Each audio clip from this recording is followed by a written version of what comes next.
Y en la carrera presidencial, aun cuando faltan más de 3 semanas todavía para este plazo del 18 de agosto, ¿no? Donde se cierra la inscripción de las candidaturas parlamentarias y presidenciales. Pero esta semana ya hemos tenido una serie de encuentros, de debates, al menos de los aspirantes con mayores posibilidades, según las encuestas, de llegar a la moneda.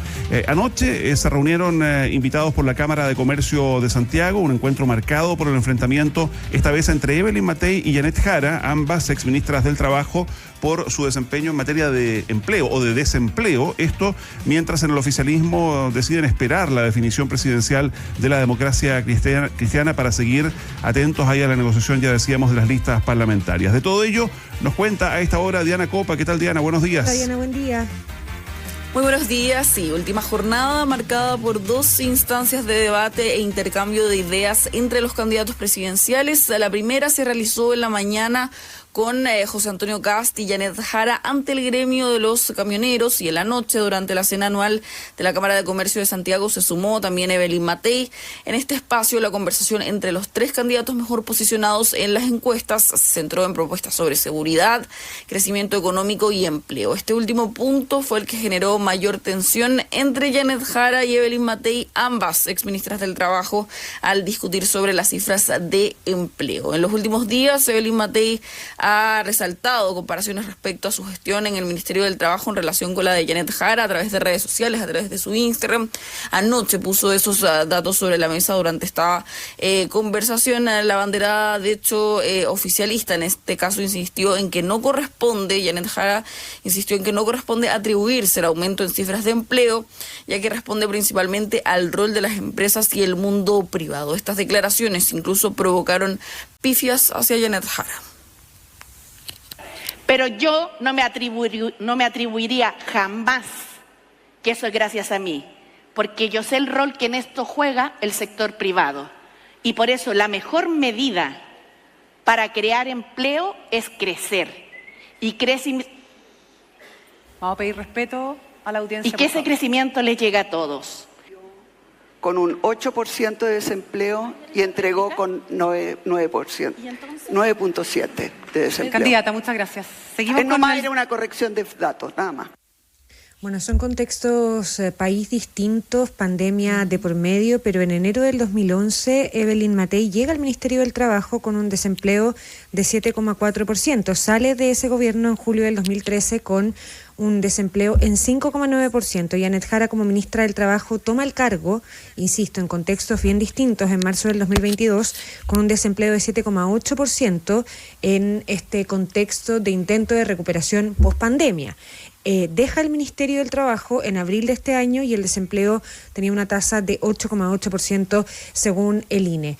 Un dato que seguramente va a estar presente en el resto de los debates, particularmente en lo que pasó esta semana, Diana, porque tuvieron un marcado tinte como económico, gremial, ¿no? Partíamos con los salmones, ayer fue el gremio de los camioneros y remata también con el gremio del comercio. De ahí que el tono sea bastante económico en estos encuentros.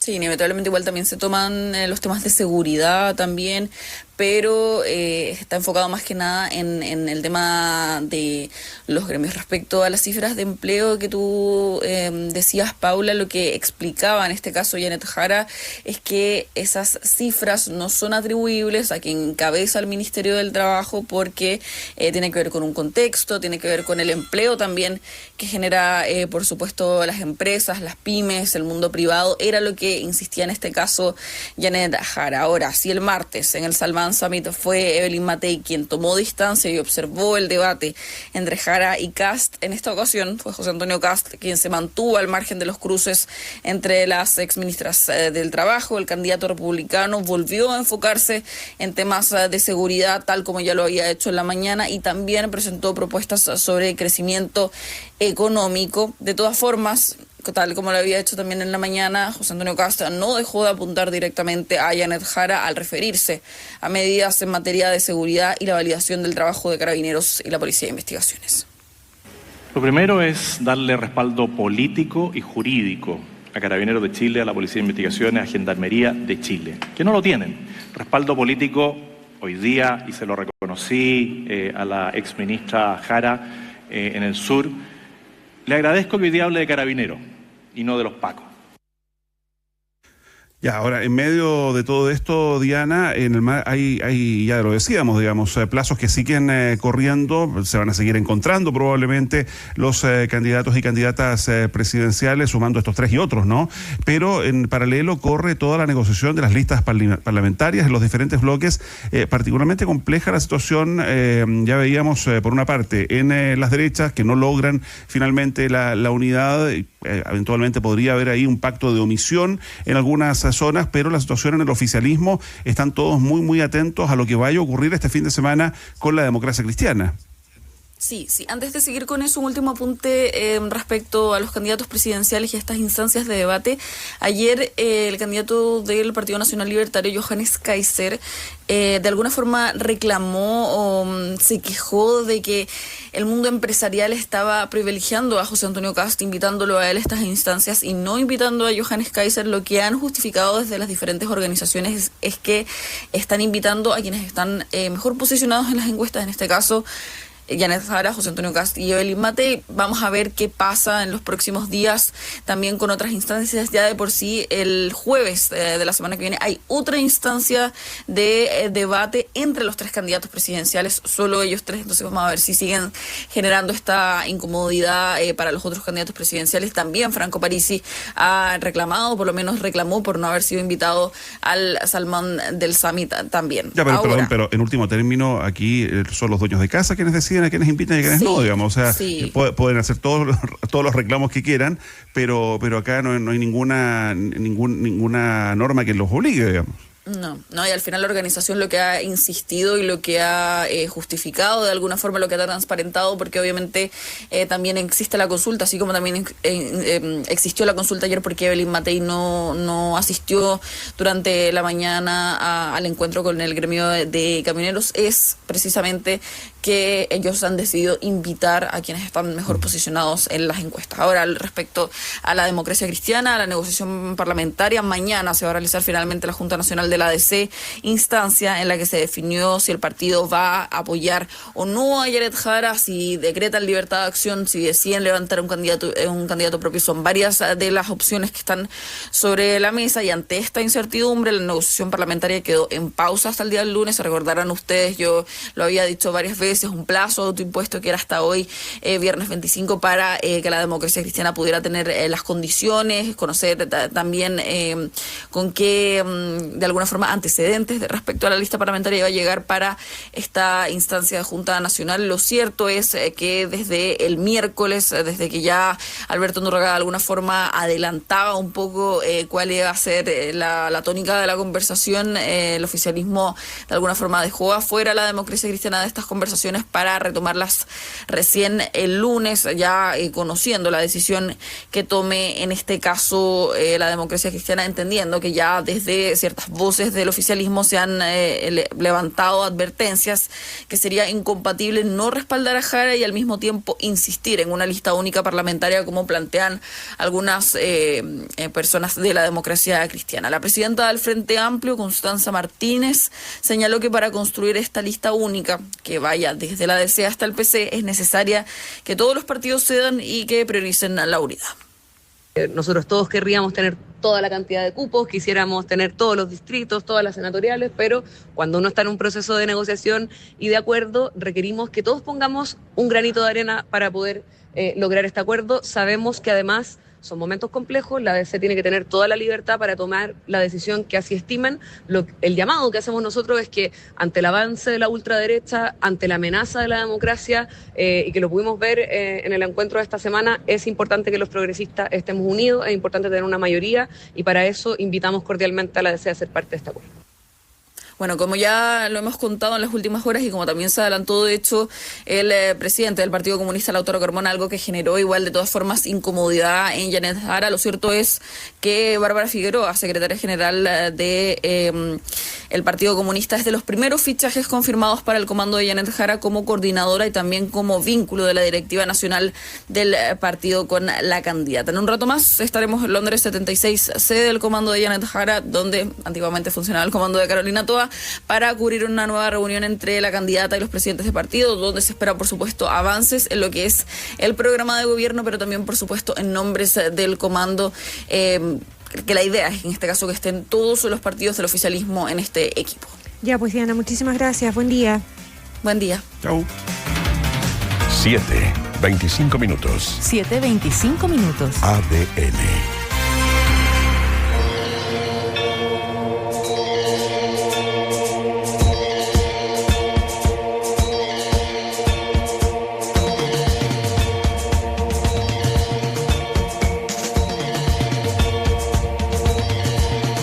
Ya, algo de música a esta hora.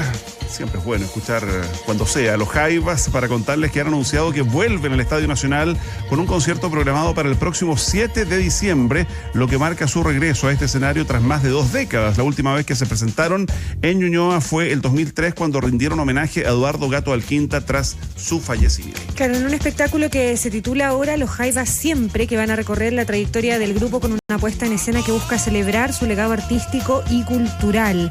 Las entradas estarán disponibles, anoten desde ahora, desde el 5 de agosto en una preventa exclusiva para clientes de un banco, y la venta general será el 7 de agosto a través de ticketmaster.cl.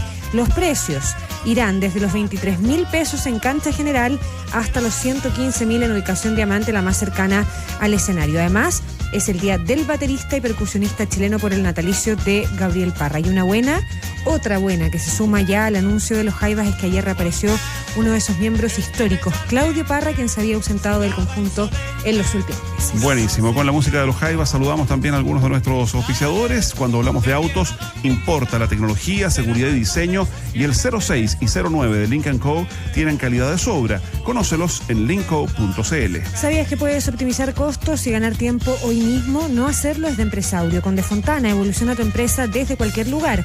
Entra ahora a defontana.com. Y contrata fibra Movistar Empresas y mueve tu pyme con el efecto fibra. Plan de 800 megasimétricos con 45% de descuento en movistar.cl/empresas/fibra. Si en tu equipo de trabajo quieres ver personas felices y productivas, en InsideUp.cl saben que eso es resultado de contar con buenos líderes, desarrollando sus hábitos y luego midiéndolos para impactar en indicadores clave.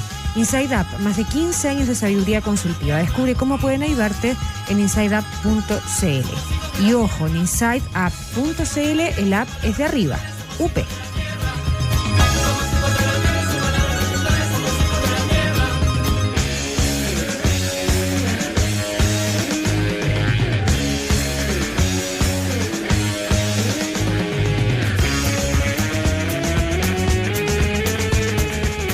Siete, 28 minutos. 7:28 minutos. ADN. Evolucionar es para los que quieren crecer y tomar las oportunidades, para los que quieren la información de su empresa en línea, para los que necesitan dejar de administrar desde múltiples sistemas. Evolucionar es para los que requieren gestionar mejor a sus colaboradores, para los que están cansados de tener el stock descuadrado, para los que quieren dejar de ser empresarios. Evolucionar es para todos los que se atreven a dar un paso a la digitalización. Optimiza tus procesos con Defontana, el único ERP con inteligencia artificial y financiamiento de Latinoamérica. Defontana, crecemos contigo. Movistar Empresas presenta Efecto Fibra. ¿Abres tu local?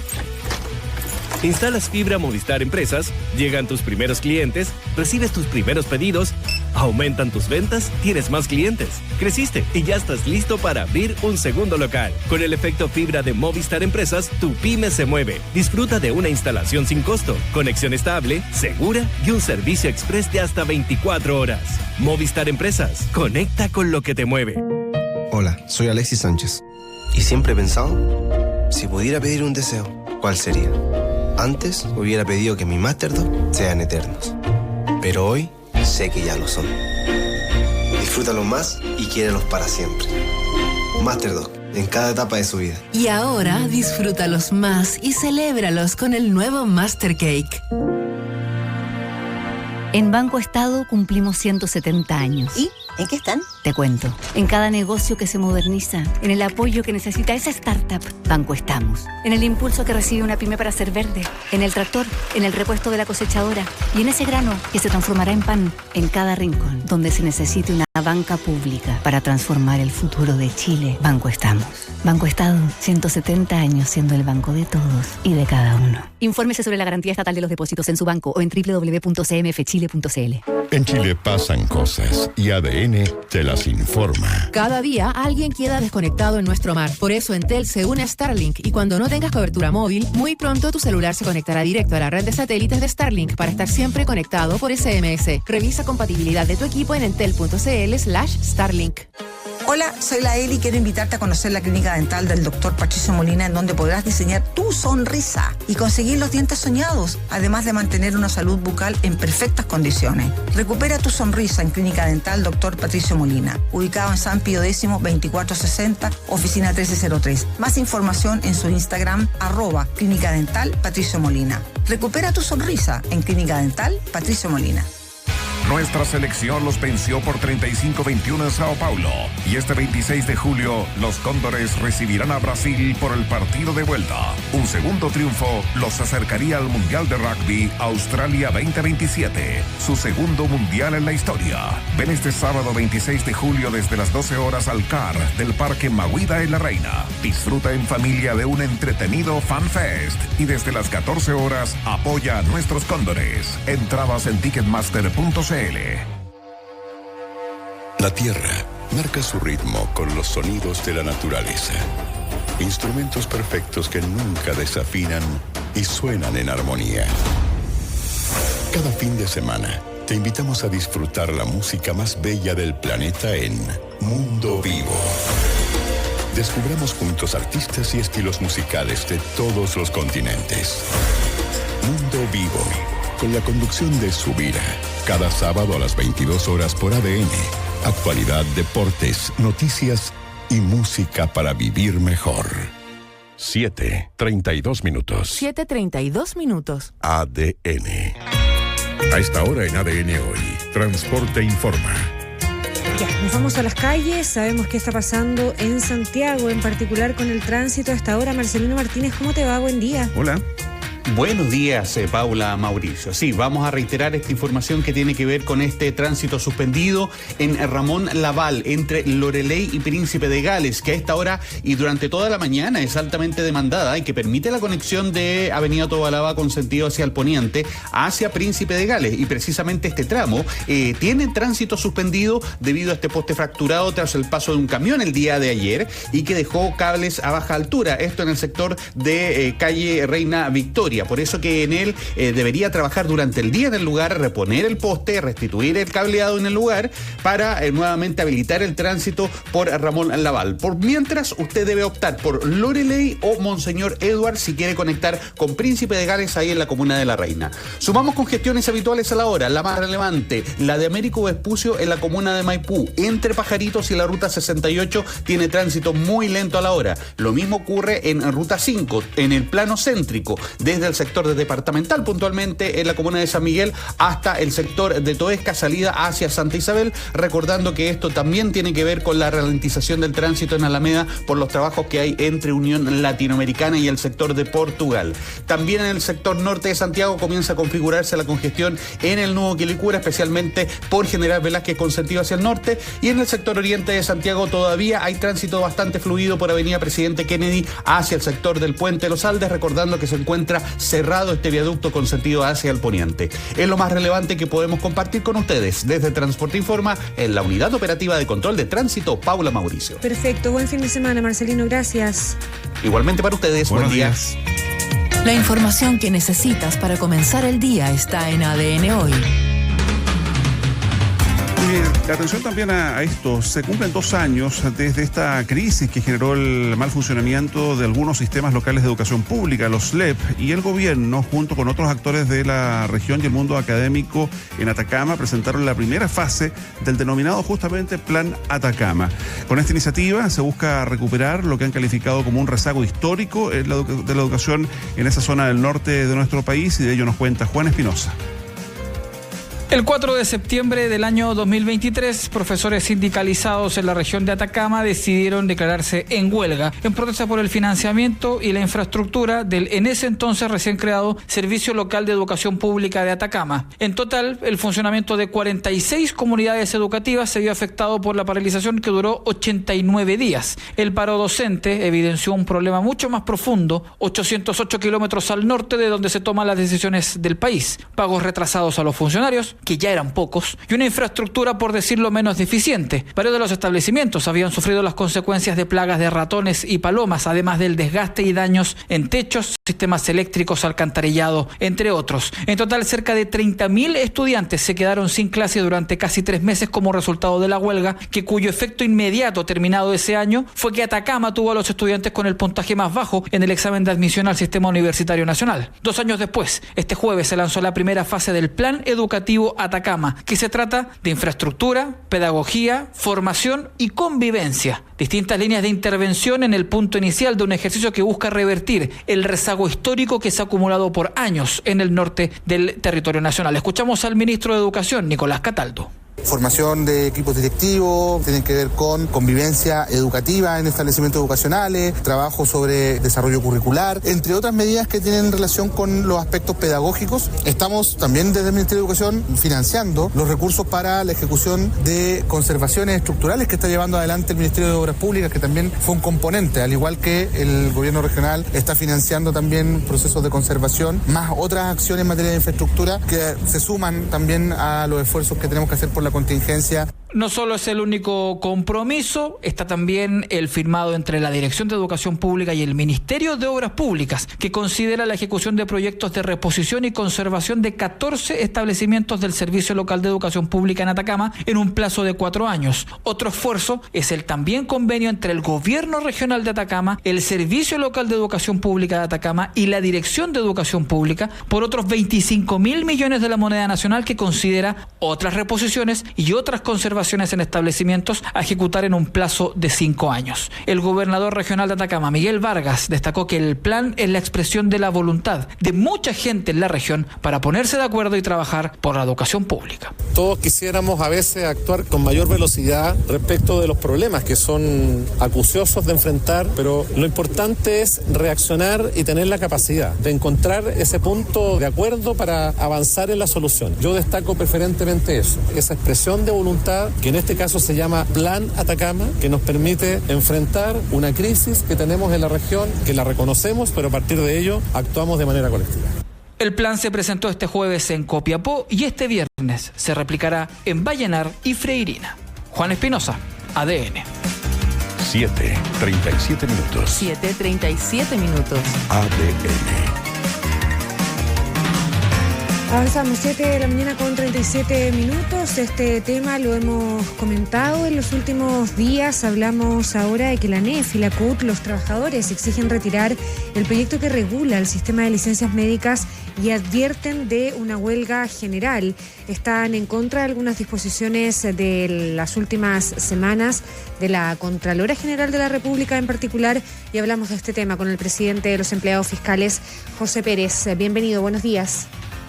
Buen día, Paula y Mauricio, muchas gracias por el contacto y saludo también a todo el equipo humano de radio. Muchísimas gracias, José, por acompañarnos. A ver, llama la atención esta posición que en las últimas horas han anunciado usted como presidente de la ANEF y también el presidente de la CUT respecto de las acciones que ha ido tomando Contraloría, porque desde muchos sectores se ha elogiado a la Contralora Dorothy Pérez y a su equipo por este freno que pone en aquellas personas que mal utilizan las licencias médicas y en uso de uno de estos permisos viajan, por ejemplo, al extranjero.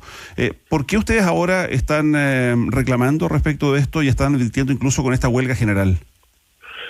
Sí, lo primero precisar, nos parece bien, porque la Contraloría General de la República es un organismo del aparato estatal que tiene una autonomía y regula, ¿cierto?, todo lo que significa la gestión pública, custodia y supervigila también del uso de los recursos, que sean eficientes, eficaces. Bueno, todo lo demás son los principios que nosotros relevamos. Lo que nosotros tenemos, primero no rechazamos lo que observó desde el punto de vista de pesquisar aquellos abusos o situaciones que para nosotros en el Estado, quienes nos quedamos trabajando y que somos trabajadores ahora del Estado de Chile, tiene relación con la falta de la probidad cuando alguien compra una licencia médica. En eso nosotros no nos perdemos, somos categóricos en rechazar esas malas prácticas y eso es un delito, así de simple. Lo que separamos es cómo ese instrumento, que es una protección laboral, me refiero a la licencia médica, y es un derecho funcional de los trabajadores y trabajadoras para recuperar nuestra salud física y mental, se hace de manera generalizada, porque cuando este tema aparece en las 25.000 licencias médicas, es un proceso de información que es general, pero lo que nosotros hemos dicho es que es bueno la pesquisa oportuna. Sin embargo, cuando es muy general, falta precisar, bueno, dónde también están las licencias con el buen uso otorgado por los médicos y médicas. Me refiero al caso, por ejemplo, licencias de carácter oncológico, tratamientos de cáncer. Ya, pero perdón, no es eso lo que se cuestiona, digamos. Acá lo que se cuestiona efectivamente es la gente que compra licencias o la gente que pide licencias para cumplir otra actividad o irse de vacaciones. Por eso que preciso que nosotros estamos en contra de aquello de pesquisar y el mal uso. Es un delito. Falta la probidad. Así de simple, y quien incurre en aquello tiene que salir, digamos. Y nosotros lo dijimos al primer momento. Lo que nosotros tenemos ahora a la vista y que tiene relación, y quizás hay una derivada que se da de la carta que presentamos al presidente de la República, tiene relación con un proyecto de ley que es iniciativa del Ejecutivo, no conocido por las estructuras sindicales ni tampoco por la CUT, que tiene relación directa con modificar, digamos, el subsidio en capacidad laboral. Ahí nosotros hemos puesto un énfasis que eso tiene que ver con algo más amplio.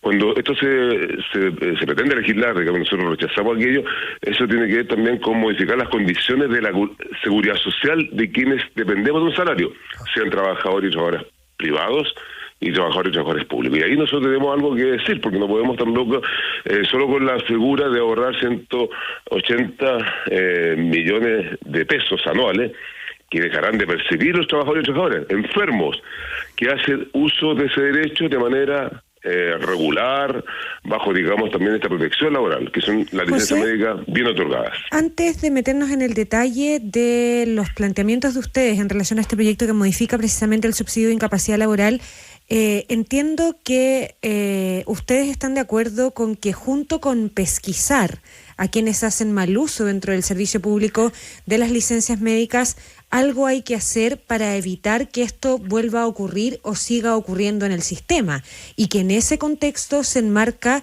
esta modificación legal que el gobierno envía al Congreso. Sí, lo que nos llama la atención de este proyecto de ley, que justamente, Paula, lo que tú señalas, y me refería anteriormente al punto de esta observación para separar, digamos, que nosotros estamos rechazando aquello, que es, porque nos parecería impresentable, no va con nuestros principios tampoco, desde el funcionario público, menos sindical. Es como se perfecciona, se fortalece los organismos estatales que ya existen hoy día. Me refiero a la Comisión de Medicina Preventiva e Invalidez, que es la pero eso es parte del proyecto del gobierno. Claro, pero lo señala con una mención, no con la claridad que uno quisiera. La Superintendencia de Seguridad Social, que también tiene un rol importante, o propio FONASA. Entonces, lo que nosotros señalamos es que aquí, cuando se coloca este aspecto desde el punto de vista de que al final es un proyecto de ley de restricción fiscal, que está en el marco de la restricción fiscal general del Estado, entendemos nosotros que ahí hay otras situaciones que nos afectan la seguridad social y que tiene relación que esta seguridad social que tenemos las y los trabajadores en general, a todos, no solamente nosotros y nosotros los del sector público, también los privados, es afrontar las problemáticas fiscales. Entonces ahí nosotros nos cuesta entender que estas modificaciones propuestas implicarían una reducción de costos del sistema privado de seguridad de salud, transformándose en los hechos, digamos, un nuevo subsidio a la ISAPRE. Ya, pero usted coincide con quienes hacen un diagnóstico que hay una parte del sistema, del funcionamiento de las licencias médicas en el sector público que permite que este tipo de cosas como las que detecta la Contraloría pasen. O sea, hoy día los trabajadores, a diferencia de los trabajadores del sector privado, reciben el total de sus remuneraciones durante los periodos de reposo. Lo que plantea el proyecto, en la lógica, entiendo yo, de hacer un diagnóstico de que el sistema permite que esto pase, es que establece que los empleados públicos dejarán de percibir el pago íntegro de su sueldo y en cambio recibirán una remuneración parcial durante la licencia. Ahí es donde está el cuestionamiento de ustedes. Sí, en buen punto, que efectivamente tiene que ver con los días de carencia. Nosotros, por ley, digamos, tenemos, y a veces se confunde el tema que nos señalan de manera, en ocasiones, que la ciudadanía no logra comprender, estos que se llaman, comillas, privilegios. Nosotros son derechos, son conquistas históricas, y me refiero también, por eso que nosotros señalamos en el marco de este impacto de la reducción de la seguridad social. Y cuando tiene relación directa con suprimir estos días de carencia o reducir, digamos, los días de carencia, no nivelamos hacia arriba, lo que se hace es mantener tanto la situación que le ocurre también al sector privado, que uno podría decir, bueno, al revés, tengamos también la certeza de quien hace uso y porque alguien entrega la licencia médica primero, eso es lo que médico de médico.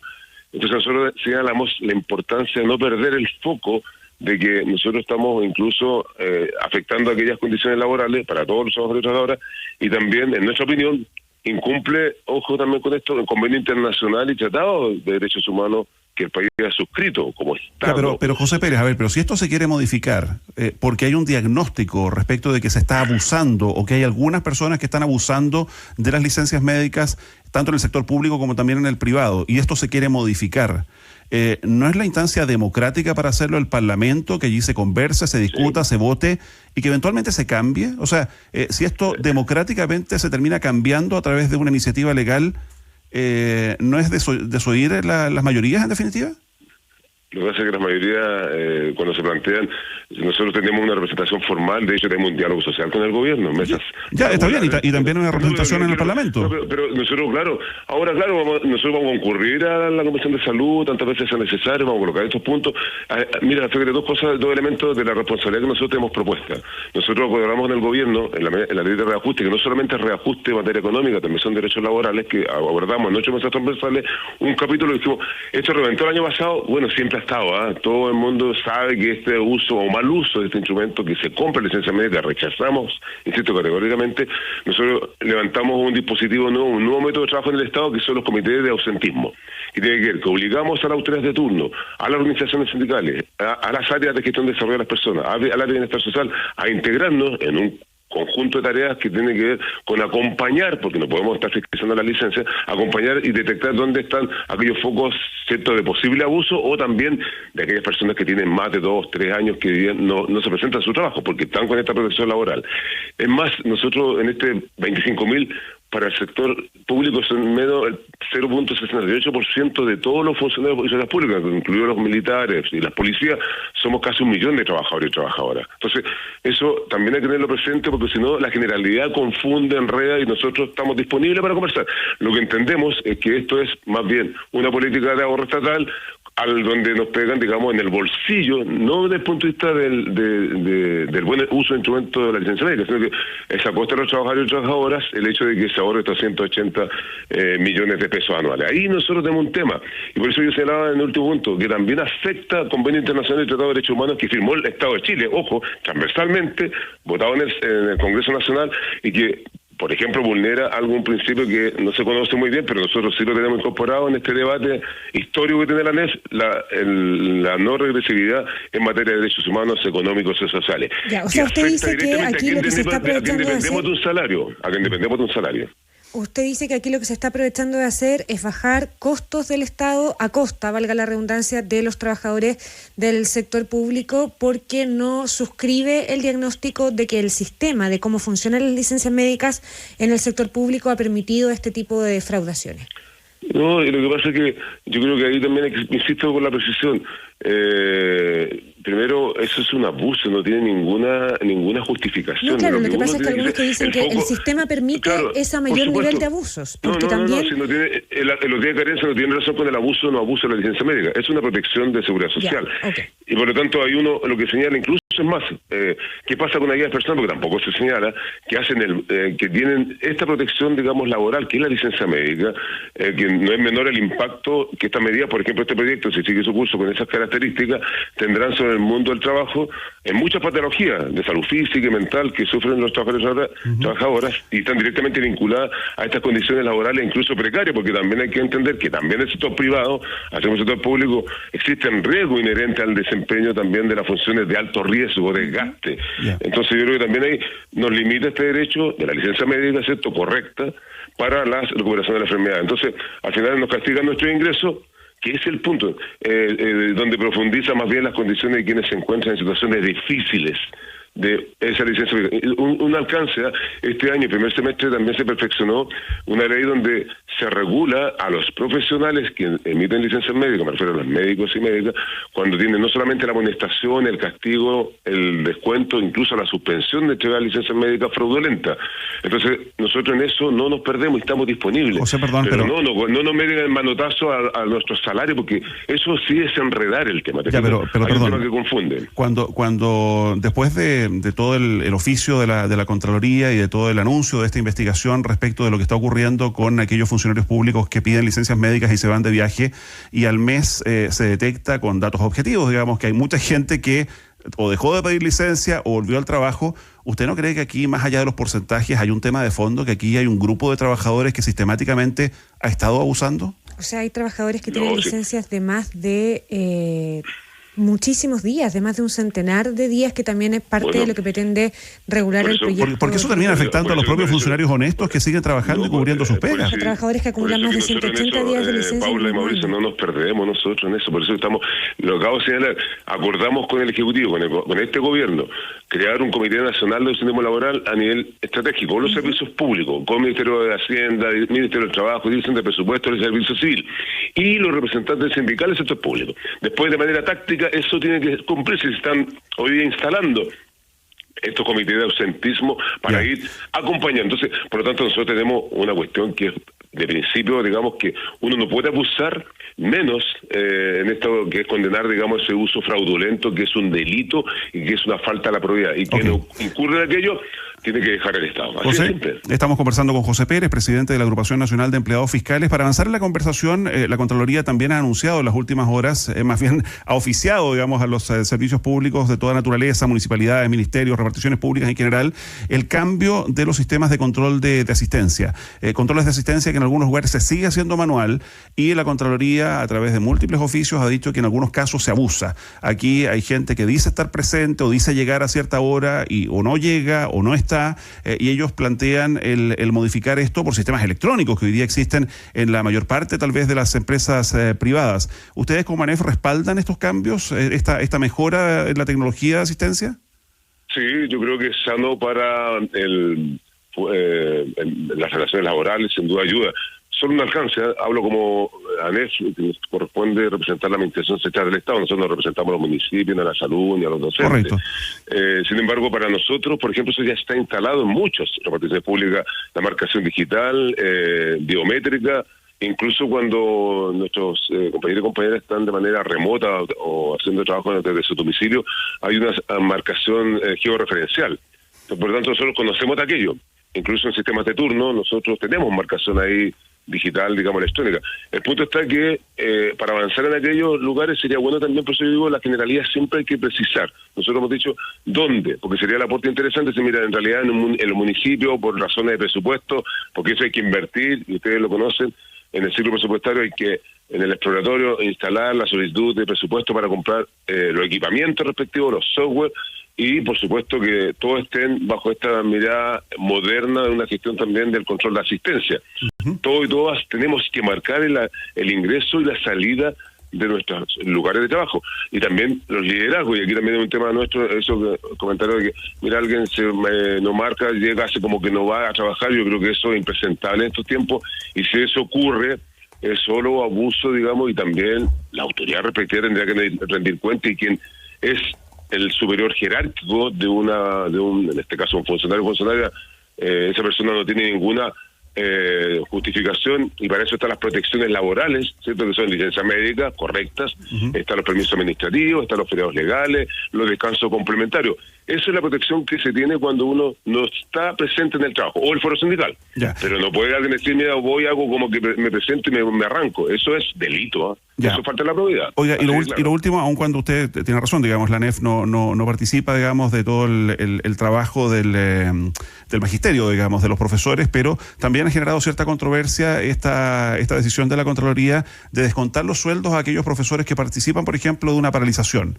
Día que no se trabaja es día que se descuenta. Aun cuando se hayan recuperado esas clases, que es parte de lo que reclama. Claro, ahí tenemos un tema que también es más estructural, que tiene relación con, bueno, para nosotros los sindicalistas, los sindicalistas, es la libertad sindical.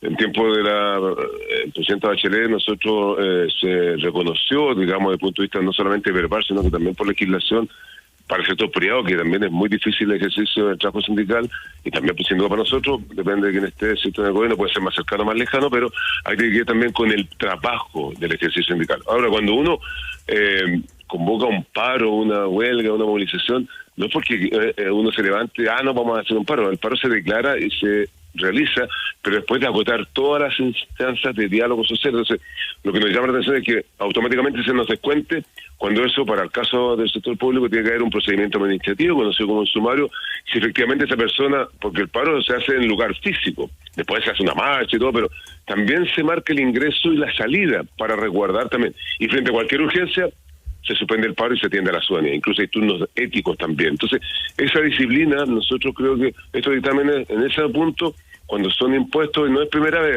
son más bien de retroceso para la libertad sindical, el ejercicio de los derechos fundamentales también, y esta protección del derecho colectivo que además están ratificados por convenios internacionales en la OIT, en el diálogo con los empresarios, la CUT, los gobiernos de turno, que son convenios del 87, el 98, donde habla de la asociatividad, la libertad sindical, el ejercicio a la huelga.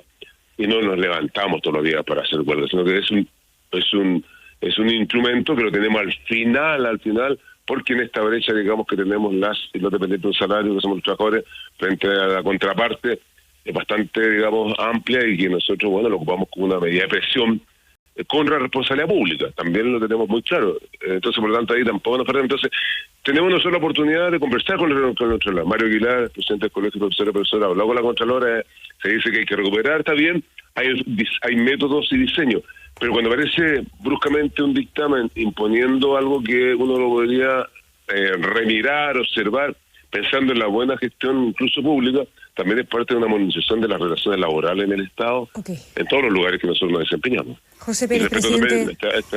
A esta representación sindical. José Pérez, presidente de la ANEF, gracias por esta conversación con ADN hoy.